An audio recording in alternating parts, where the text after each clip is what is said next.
How do you get an Everstone? If you are curious about how to get an Everstone, you are in for a treat. This special item is essential for both catching and breeding Pokémon. An Everstone prevents a Pokémon from evolving when it holds the item. It also allows a parent Pokémon to pass down its nature to its offspring, which is important for training. So, how can you get your hands on one? Let's break it down.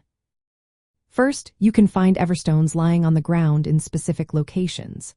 In Pokémon Sword and Shield, for example, you can discover one right in front of the Pokémon Gym in Turfield.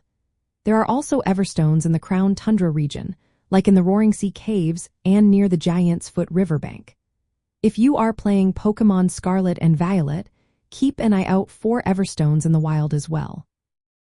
Another way to obtain an Everstone is by receiving it from non-player characters or after battles.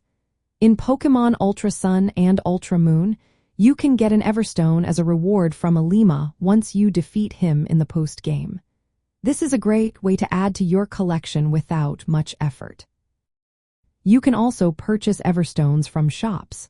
In Pokémon Scarlet and Violet, any delivered presents shop sells Everstones. This is a straightforward option if you have enough in-game currency.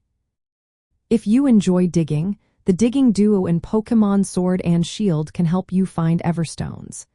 They excavate in the wild area and can uncover multiple Everstones over time.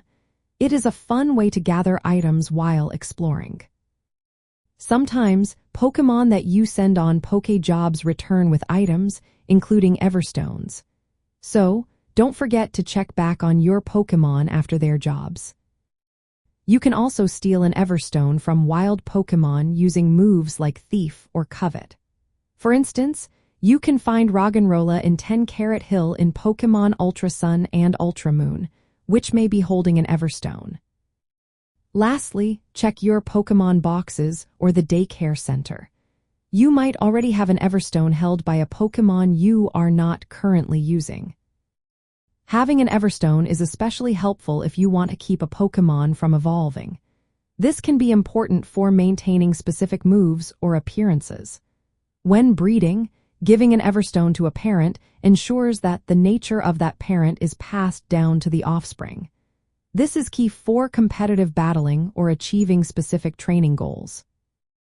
In summary, you can acquire Everstones through exploration, purchasing, rewards, or game mechanics like digging or stealing. Keeping an eye out for these opportunities will help you obtain this important item for your Pokémon journey.